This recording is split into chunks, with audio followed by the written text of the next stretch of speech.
Yo, what is up guys, and welcome back to McAD's Entertainment. I'm your host as always, Adam McGahee.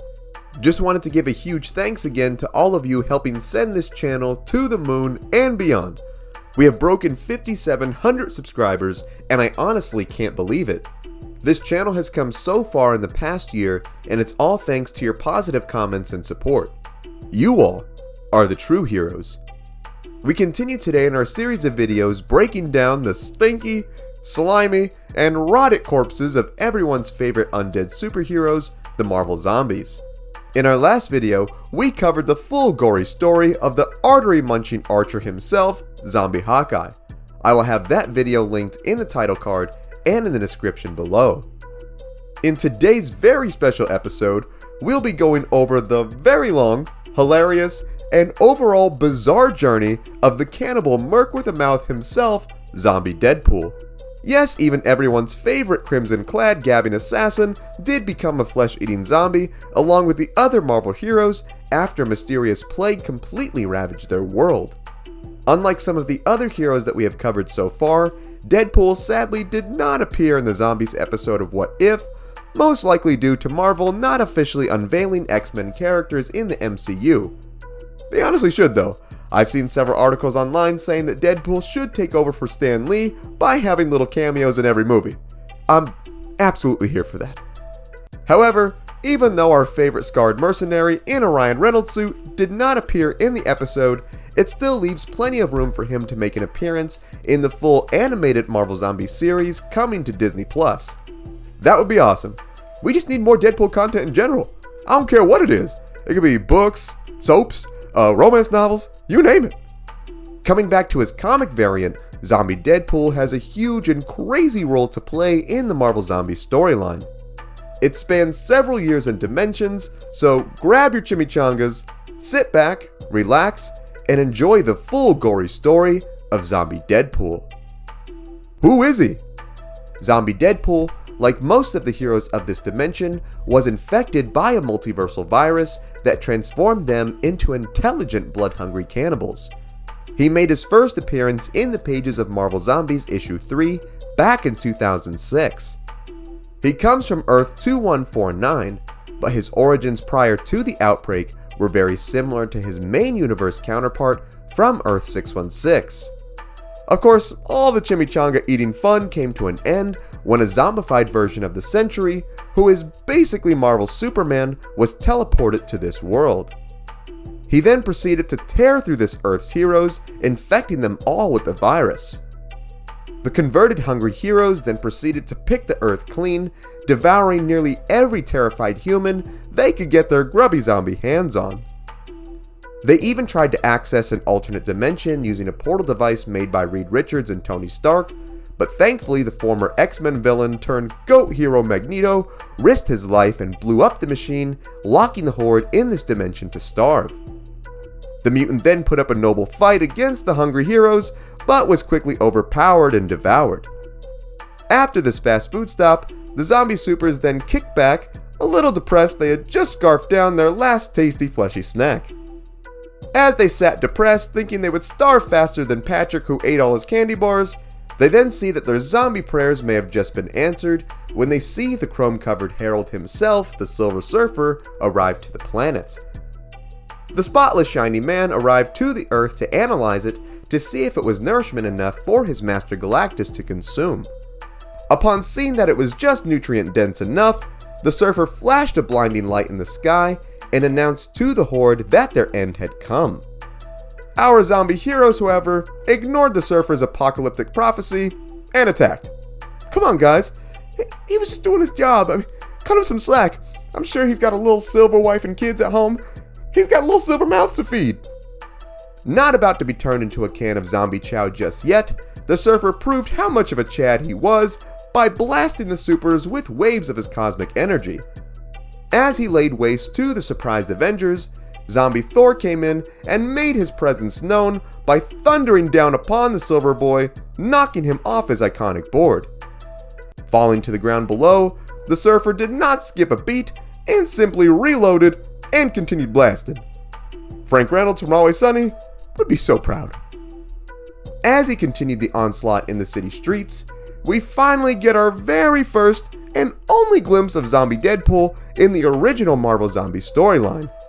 It was here that our very hungry Wade Wilson was part of the zombie gang that attacked the surfer in the city streets. However, upon witnessing his homies getting taken out left and right, Deadpool knew this battle was a lost cause and played things smart and bailed at some point during it. See, he may be crazy and may never shut up, but Deadpool's no dummy. He knows the drill. After Deadpool made his grand exit from the cosmic carnage, Zombie Hulk came in and showed who was the big green boss by biting the surfer's head right off his shiny body. He and a select group of others then partook in the cosmic feast where they inherited the surfer's powers. They then used this great power, without much responsibility, to fry and eat their zombie buds and defeat and eat the mighty Galactus. Sheesh, zombies or not, these guys stay busy. Well hey, like The Rock says, it's about drive, it's about power, we stay hungry, we devour. Official motto of the Marvel Zombies. After consuming the World Conqueror, the Zombie Avengers then acquired his abilities, which allowed them to travel planet to planet, eating it and its citizens like cosmic Pez dispensers. Once the cosmic zombies left the planet, Zombie Pool aligned himself with the likes of Zombie Kingpin, who forged a mafia of undead supers he rallied to his side. And yes, before you ask, yes, Zombie Fisk is drinking a nice little cup of blood with some cute little eyeball ice cubes in it. Hey, even as a zombie, the man still tries to enjoy the finer things in life. After creating his new entrail-eating empire, Fisk and his men found the partially functioning remains of zombie Doctor Strange, who was severely injured after getting a car dropped on him. Sorcerer Supreme or not, you get a car dropped on you, I don't think you're doing so hot. The brain-damaged Doctor was then left with only 2 spells that he could cast. One could summon unlimited mana from heaven for the zombies to eat, and the other was the ability to peer into other dimensions. The dimension that they were able to locate was one actually very close by, which just so happened to be the main Marvel universe from Earth 616. Wishing to spread the virus to this main continuity Earth, Fisk, being Fisk, devised the deadly plan. I bet you're wondering, hey, Adam, Mr. McAtees, this is a Deadpool video, right? You're a couple minutes into this, and we've only seen him once. What gives, bro? Trust me, homies, he's coming. You can't rush the art that is Zombie Deadpool. All in good time. Fisk and his hungry men discovered that hidden within the swamps of Florida was the Nexus of Realities, which actually served as a portal of its own that would let them travel to this main continuity Earth. The first phase of Kingpin's plan involved covertly sending in the now zombie vampire Morbius into the 616 Earth. It was at this time that there existed a secret government group similar to S.H.I.E.L.D. called Armor, which served to protect different realities from each other. The main universe Morbius, the living vampire, was one of the lead scientists for this top research group. The zombie Morbius then snuck in and beat up his main universe counterpart and took over his identity as this Earth's Morbius to win the trust of the unsuspecting scientist. He even used a prosthetic mouthpiece to cover up his little nasty zombie mouth. You probably could have just brushed your teeth, bro, but hey man, that works too. The next part of Fisk's plan then finally involved our favorite regenerating degenerate, Deadpool. Once zombie Morbius was undercover, Fisk then sent in zombie Deadpool through the portal in the Florida swamp to get the attention of Armor and the nearby heroes. Happy to get some fresh flesh after so long, zombie Deadpool happily went through the portal and entered the main Marvel universe, where he began infecting the local Florida residents. The disturbance caused a small team of heroes to investigate, which consisted of the American cyborg Siege, the sorceress Jennifer Kale, the eternally young conquistador, and the peacemaking alien Aquarian. Never heard of these guys in my life before reading this comic, but hey, they're absolutely ridiculous, and I love them all. They then came across a shack in the middle of the swamp where they discovered the civilians in danger. However, like most horror movie tropes, these innocent civilians of course ended up being zombies, where they infect Siege and attack the others. The zombies managed to completely rip Conquistador apart, where Jennifer and Aquarian do their best to hold the horde off.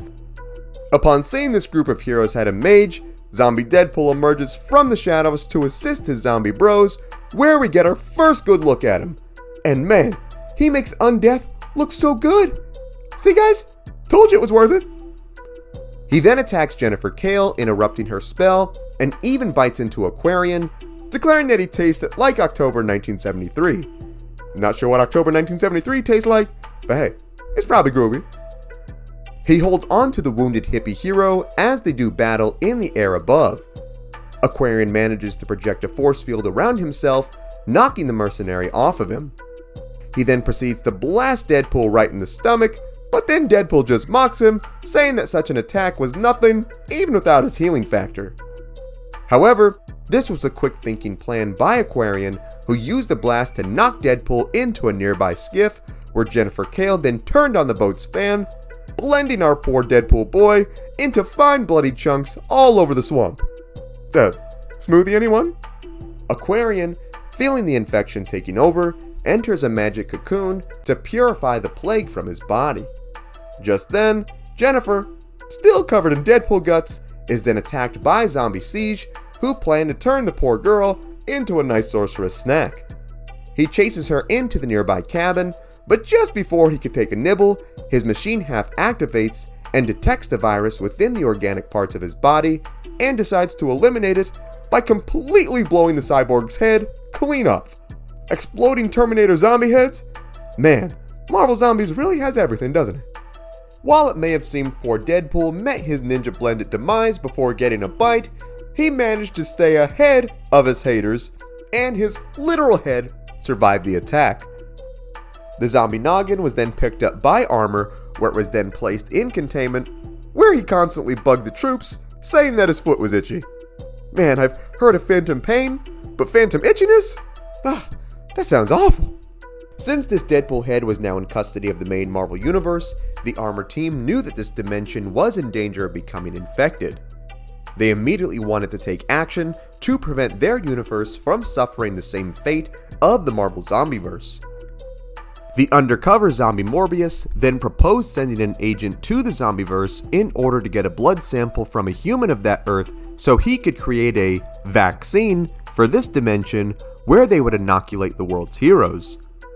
This in secret was all a ruse planned by Fisk, where zombie Morbius would actually inject all of this world's heroes with the virus, transforming this Earth into another land of the undead. The unsuspecting Armor agent sent the robotic superheroes Machine Man and Jocasta to the original Zombieverse to complete this mission due to their inability to get infected. Once inside, they managed to zap and blast their way through the remaining super zombies, get a blood sample from Fisk's uninfected wife Vanessa, and return only to discover that zombie Morbius got a little too hungry waiting and began spreading the infection to the terrified Armor agents. The robotic heroes then managed to defeat the munching Morbius and his gang, saving the 616 dimension from this virus for the time being. However, it is revealed that in the commotion, one of the infected managed to escape the Armor facility, leaving the whole main Marvel Universe as their munchy playground. It is then revealed that it was none other than Zombie Deadpool, well, his head at least, who escaped with the aid of the OG voodoo Marvel zombie, Simon Garth. The pair then find their way to the bottom of the sea, where they make their way to the island of Taino in the Caribbean. Since Garth was a voodoo-based zombie, his and Deadpool's presence was sensed by the evil shaman Black Talon, who used his power to control Simon and bring the pair to him. Sensing the power from Deadpool's zombified head, Talon then had Garth explain just where it was from. Garth then tells Talon all about the Zombieverse and how all of its heroes were defeated, all while Deadpool, who we'll now call Headpool, made fun of Talon's ridiculous chicken costume. We were all thinking it, but Headpool was not afraid to say it. That's my boy right there. Talon, realizing he now had a rather chatty undead weapon of mass destruction on his hands, decided to use it as a bargaining chip, of course to make some quick money.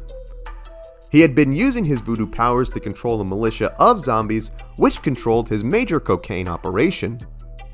One of his top coke clients was the mystical villain known as the Hood, whom Talon then contacted to tell him about his recent discovery. So, dude, Black Talon is a chicken dressing, cocaine dealing zombie shaman? Man, I love these obscure Marvel characters.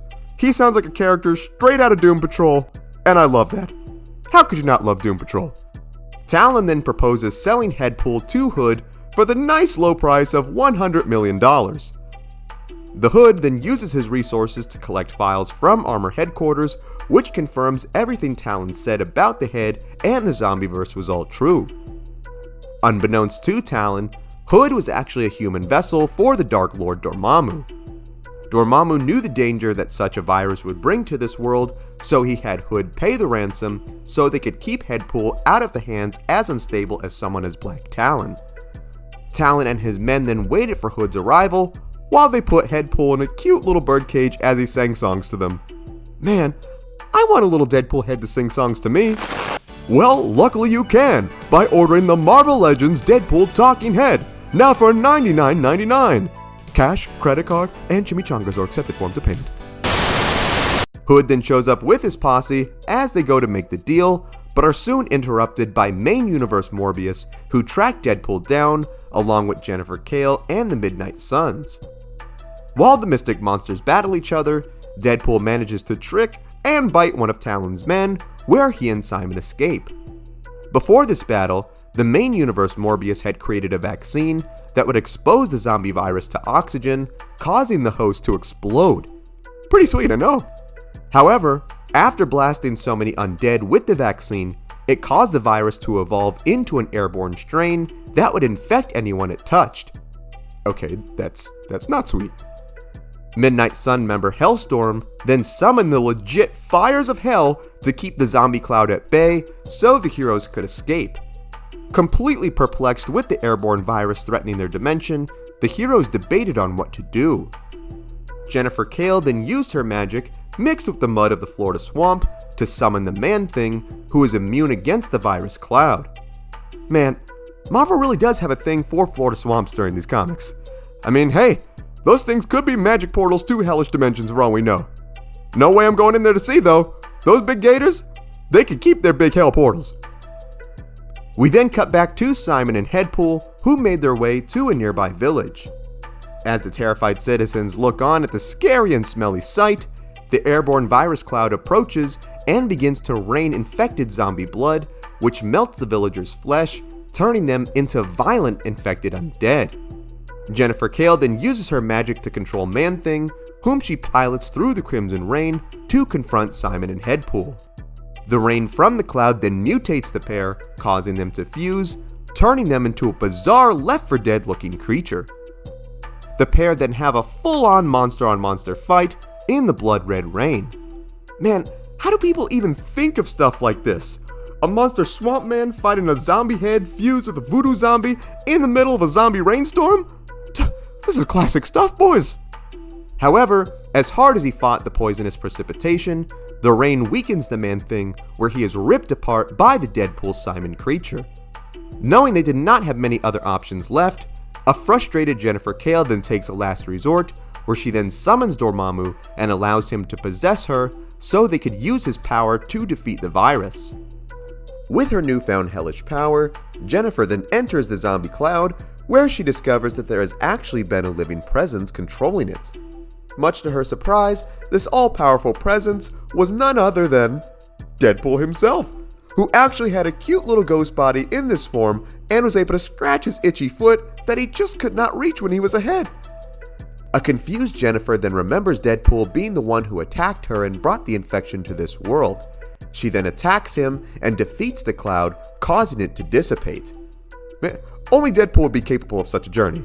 From everyday run-of-the-mill Canadian assassin, to superhero mercenary, to zombie head controlling a sentient zombie cloud.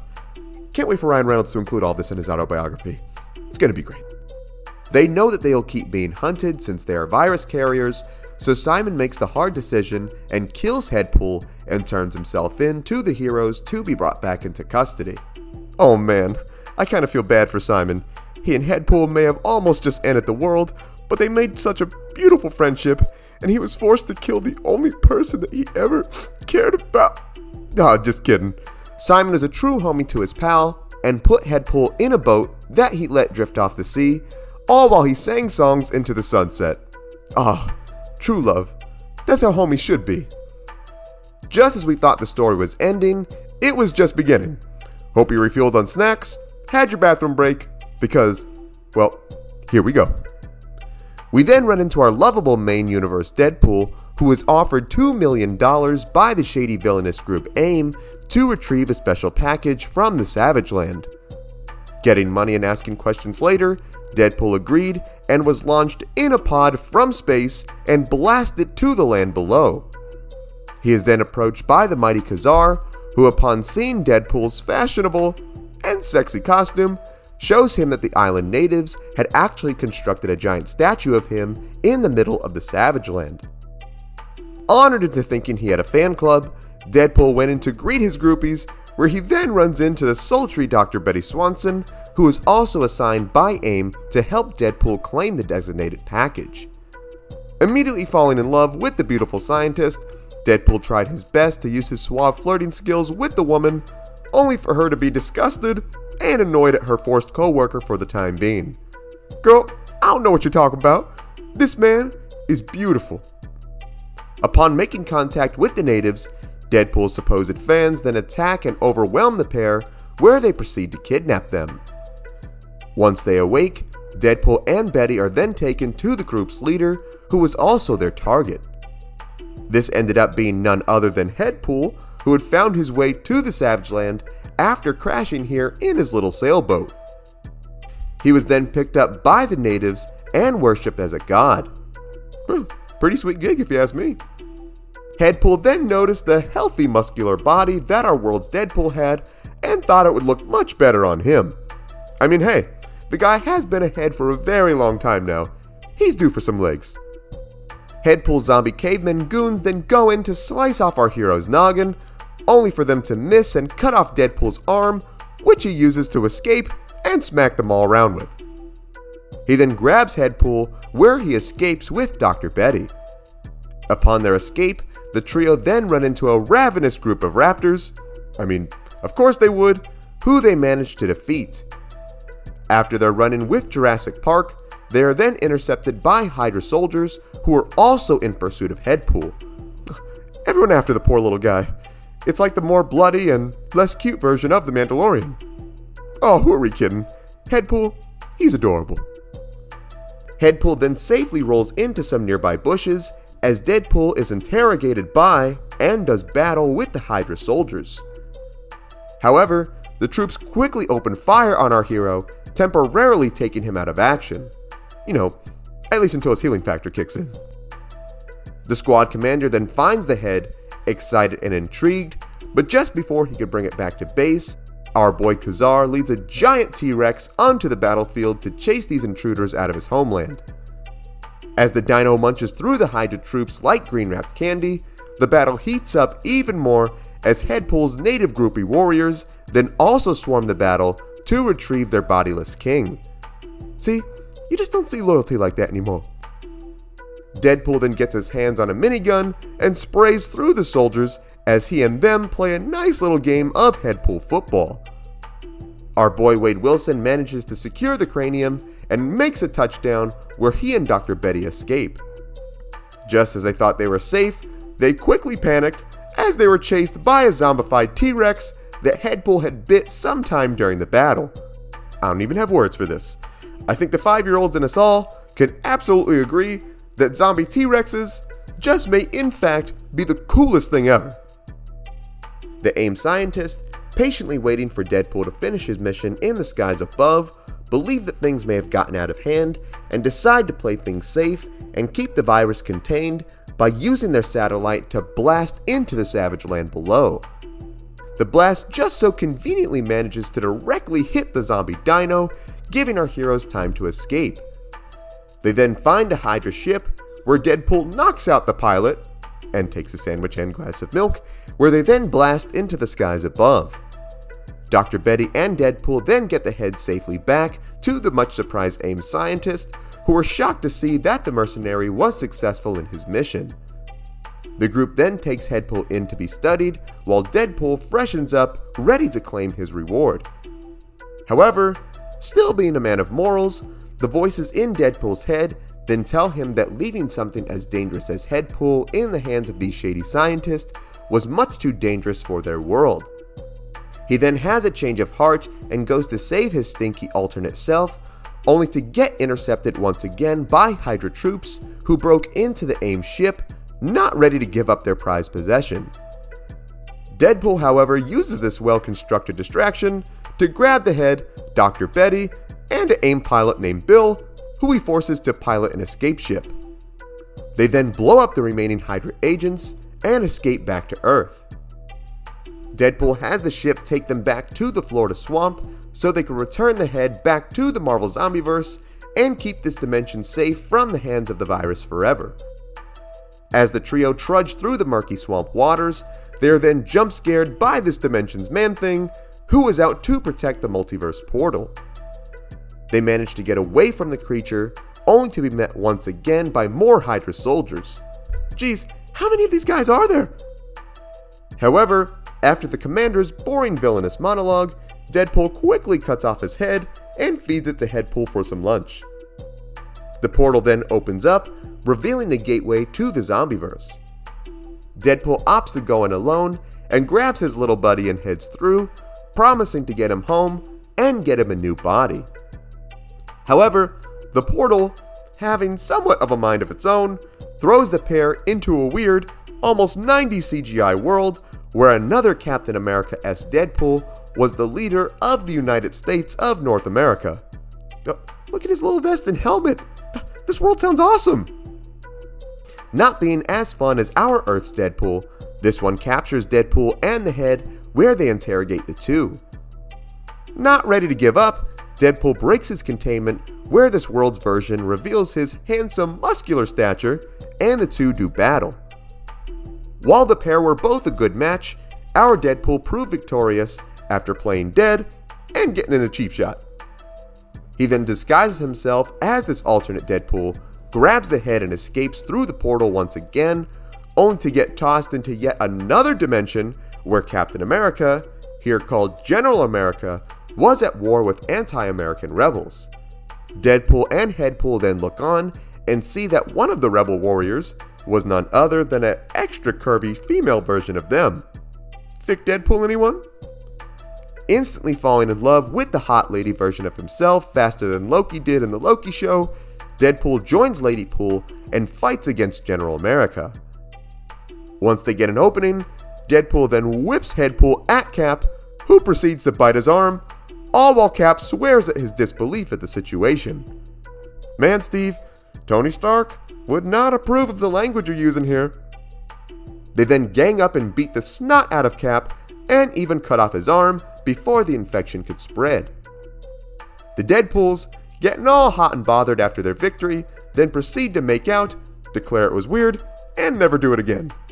Man, I think it's safe to say that even Deadpool has better standards than Loki. The portal then opens up again, and Deadpool and Deadpool escape, all while Deadpool gnaws on Cap's tasty star-spangled arm. This time, the pair are teleported to the Old West, where they encounter cowboy versions of the X-Men. They then see a Texas outlaw version of themselves, who declares that he was going to take over the town. Having no time for this nonsense, our Deadpool kills Cowboy Deadpool, and they escape once again through the portal. Aw, I wanted to see more of the Old West. Not cool. Once they get through, they then somehow wind up back in the main Marvel universe. While it seemed like they were gone forever, a confused Dr. Betty and Bill said they were only gone for a few seconds. Just then, Jericho Drum appeared, who was the Sorcerer Supreme at this time. He told the Deadpools that since they had both went through the portal at the same time, the universe had focused on them and sent them only 2 worlds where they were a main focal point. He then realigns the portal to lead them to the Zombieverse so they could complete their mission. Deadpool, confused at this guy being the Sorcerer Supreme, tells him he should grow a mustache like Doctor Strange and prepares to enter the portal. The group is then approached by Man-Thing once again, and instead of taking their chances with the monster, this time Dr. Betty and Bill go through the portal with the Deadpools.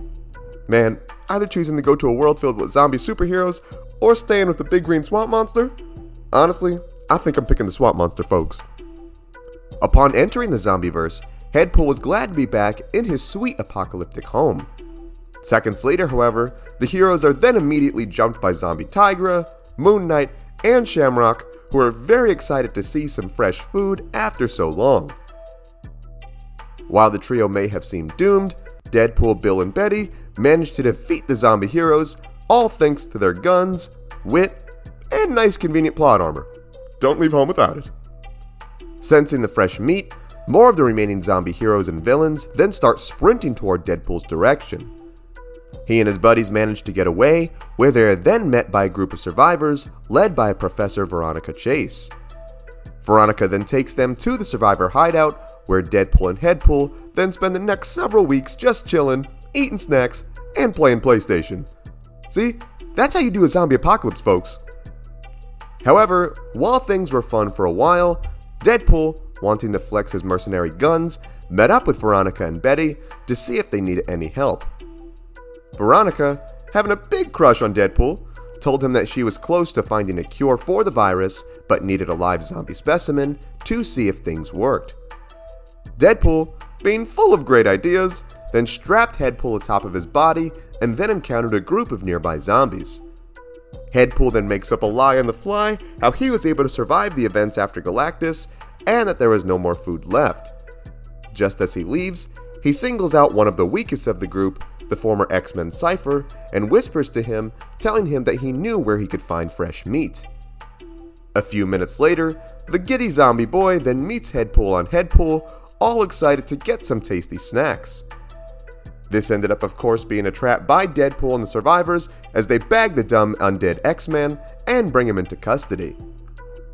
With the sample, Veronica is then able to craft a cure for the virus, although the only caveat is that it must be taken within 1 hour of the infection. The next morning, the Deadpools, Betty and Bill then go to leave, but are then met with Zombie Absorbing Man, Armadillo, and Ognihs. Deadpool then uses a bazooka to bring a building down upon the zombies, and the trio get away in a blimp, complete with his name spray painted on the side. The blimp is quickly shot down by Zombie Iceman and Firebird, whom Deadpool and the others manage to defeat. While they fight, Zombie Absorbing Man was able to, absorb the skyscraper that Deadpool knocked down on him. He then emerges from the rubble and infects Veronica with the virus, where she then leads him to the remaining survivors, who they gobble up. Deadpool, unaware that his girlfriend became a zombie, hits her up saying that they needed transport. She then tells the gang to meet them there, all ready to get her newly infected hands on another round of snacks. Upon meeting, Deadpool and the gang are ambushed, but the quick-thinking mercenary throws a roll of toilet paper at Absorbing Man, which he takes on the form of, and is then quickly sliced to pieces by Deadpool. See, it all makes sense now. Now I see why everyone was hoarding toilet paper when the pandemic first broke out. They were just trying to protect themselves against Zombie Absorbing Man. Makes total sense. Genius. The group then approached Zombie Veronica, who threatened to destroy the vaccine she had created when she was still alive. Not having time for this nonsense, Dr. Betty pushed the zombie babe off the building, where Deadpool caught the cure. Deadpool and the rest are then met by the remaining AIM scientist in a helicopter, who had tracked them to this dimension to claim their prize. Knowing this was the only way out of here, Deadpool cuts a deal with the scientists to give them the head if they give them a ride back to the Florida swamp so they could re-enter the Nexus portal. The backstabbing AIM agrees, but then quickly takes off with Deadpool after they stop for gas. As they fly away, Deadpool of course keeps on gabbing, where the lead scientist tells him to shut up. The quick-thinking Deadpool then bites the man's finger off, infecting him with the virus. Ooh, look who's shutting up now, bro. Panicked that he would soon become undead, the scientist pleads with Deadpool to help, where the undead merc tells him that the cure is with Deadpool and the rest. The reluctant scientists then turn the helicopter around and pick up our happy hero gang. The AIM commander then pleads with Deadpool to cure him, where, Seemingly out of character, Deadpool agrees, much to the anger of Betty and Bill. Hey, the guy's a big softie. He can't help it. As the folks make their way to Florida, the AIM commander then remarks that he begins to feel rather strange. It is then revealed that he was still very much infected, and Deadpool is just timing things to see how long it would take for an infected person to turn. The quickly zombifying scientist then asks Deadpool just what he gave him before as the cure, which he then tells him that he drank a ton of Fresca before and peed in a vial. Man, only Deadpool would have someone drink his own pee. You see Deadpool at a party and he offers you a drink? I think you should just walk the other way. The man then fully turns where Deadpool said he had all the data he needed and smacked him out of the helicopter where he splatted to the ground below. Deadpool and the others then make their way back to the Florida swamp and trudge their way to the portal. It is then revealed that when they teleported to this Earth, they had come here during the events of Marvel Zombies 3, where we see the original Zombie Deadpool, complete with his body, getting ready to make his way to the main Marvel universe. Now, let's not think about it too hard. Time and dimensional travel can be confusing, folks. Let's just focus on Deadpool. Knowing that trouble is on its way, Deadpool then decided to put his plan into motion, where he had Dr. Betty cut off his arm, which he proceeded to put on backwards, and sew Deadpool on top of it so he could literally have eyes in the back of his head and fight off multiple zombies at once. The unorthodoxness of Deadpool's plans never ceases to amaze me. But hey, that's what makes Deadpool Deadpool, folks. Literally, no other Marvel superhero would think of this. Our heroes then manage to cut the zombies down to one, leaving just the original Zombie Deadpool left. Betty and Bill then jump him from behind, where they blast the poor dude's head to pieces. R.I.P. Deadpool. Well, this one anyway. Fulfilling his promise, our Deadpool then picks up Deadpool and grafts him onto his now vacant body of the recently deceased zombie pool. Upon feeling his hunger take over again, Deadpool then leaps through the portal without saying thank you, and then confronts the heroes as he did right at the beginning of Marvel Zombies 3. However, dimension travel, being as weird as it is, causes things to play out in a paradox, with him being defeated once again, where he is chopped up by the fan, reduced to a head, and placed in the boat again by Simon. Man, that sucks. It's like Zombie Groundhog Day, minus Bill Murray. Just as he thought things were over, our Deadpool then enters the portal to go back home, where he is then intercepted by the cosmic being known as the Contemplator, who is kind of like the Watcher, but is actually allowed to do stuff. He then tells Deadpool of a cosmic evil threatening the universe, and that only he could stop it. He then has Deadpool form a team of alternate versions of himself, which consisted of Lady Deadpool from before, a child version of himself named Kidpool, a doggy version named Dogpool, and last but not least, our boy Deadpool. Upon floating in his little boat, Deadpool is picked up by pirates, who is then brought to a comically mad scientist hunter, who planned to do all sorts of weird experiments to it. Just before pirate Dr. Frankenstein could get to work, our Deadpool showed up, killed them all, and saved Deadpool, who even found a little propeller hat that would let him get around. Dude may not have legs, but he may have just found the next best thing. The group then form the Deadpool Corps, who go throughout space and time, conquering all sorts of evil, including mind-controlling mime hats. See? Someone's got to take the job the Avengers won't do. However, the time-hopping fun for Deadpool would soon end when a rogue Deadpool formed what was known as the evil Deadpool Corps, where he set an assassin after Deadpool and the others. The killer hunted Deadpool down, threw his head in a microwave and cooked it until it exploded, resulted in a gooey and violent end for our favorite zombie mercenary with half a mouth. And that is the full gory story of Zombie Deadpool. I know this was a long one and was totally unlike any of the other Marvel zombie stories we have covered, but hey, that's Deadpool for you. He's unlike most heroes in general. His story is absolutely insane, and I loved every second of it, for not only does it expand upon the original Marvel zombie storyline, it also just gives us some of the most insane Deadpool content that we have ever gotten. I would love if somehow Zombie Deadpool does get at least a wink or a nod in the upcoming Marvel Zombie series, because, hey man, dude deserves it. Best Marvel Zombie Award definitely goes to our boy. Now, what are your thoughts on this? Did you know this about Zombie Deadpool? Was there something I missed? What other comic characters should we cover? Sound off in the comments. Also, be sure to give this video a like if you enjoyed today's content, subscribe to the channel, and tap the bell icon to be notified of all of our latest videos. Thank you so much for watching. Remember, you are awesome and loved.